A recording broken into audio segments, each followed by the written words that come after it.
Hello, Bert Rabbe again.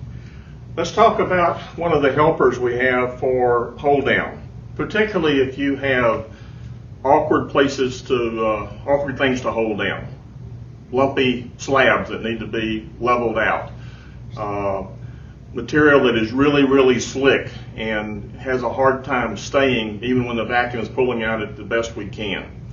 One of the ideas that we've come up with are boards like this. You can use the ones that are provided or make your own, but these can be placed on the table with the table vacuum turned on, pushed up against your work, even using the bolt to screw it down and push on it a little more.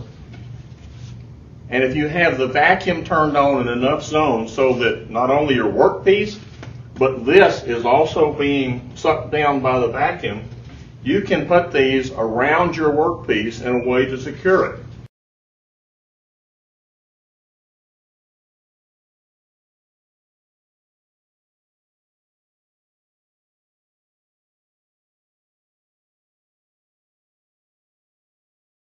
We have ones with a device on the end,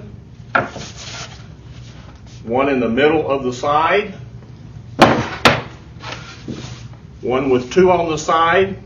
Obviously more shapes and sizes can be generated, and we'll do a few more of these, but I think you will find these will be a great assistance to be able to secure things to the table using the vacuum and alleviating the anxiety one would have of my piece is going to go flying around the table because it's going to lose hold at some point during the cut. Thank you.